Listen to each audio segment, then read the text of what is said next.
All right, so let's continue building our product page. And first thing we need to do is get rid of all this. We don't actually need them anyways. So let's use some React fragments. Yeah. So if loading is true, if we actually have a loading is true, we actually want to show the user that we're loading something from the endpoint.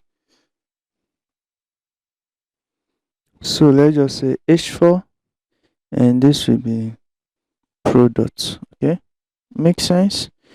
And if loading is not true, okay, that means we're done loading, everything is done. So let's just go and create a div and with a class name. We don't actually need the class name of container. We can have like a React fragment right here because we want to put more than one element on the root. So right here we just say h4, okay, and this we let's just use h1, which is bigger. And what this is just going to do is it's going to output the name of the product. So I want it to be big, and this will be current product dot name.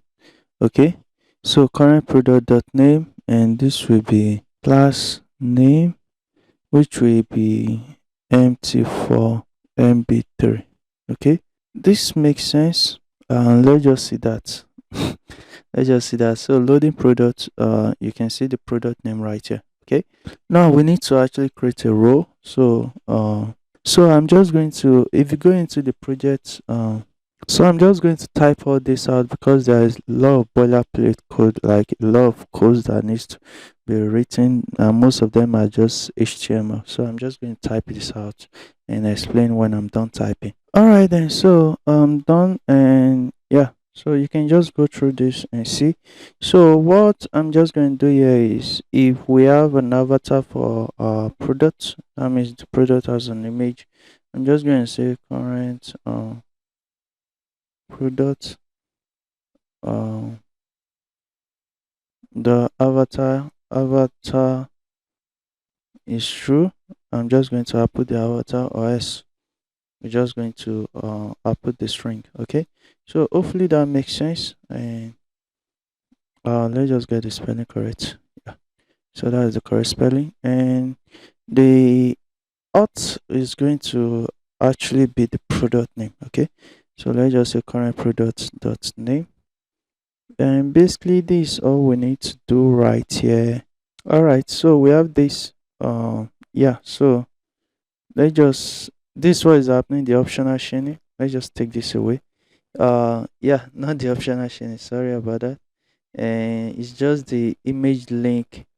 The image link is not we didn't actually pass the right link. Okay, this is it. So let me just bring everything back. We're actually passing this. Actually passing this, we shouldn't be, so we should be passing a link. So let's just try that again and see. And yeah, so everything works fine now, and you can see we have the products page ready. Then the next thing we need to do is we need to start adding items to our cart.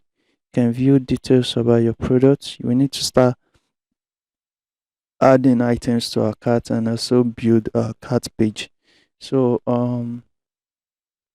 that's all for this video, and in next video I'll see you guys so that we can actually build this together.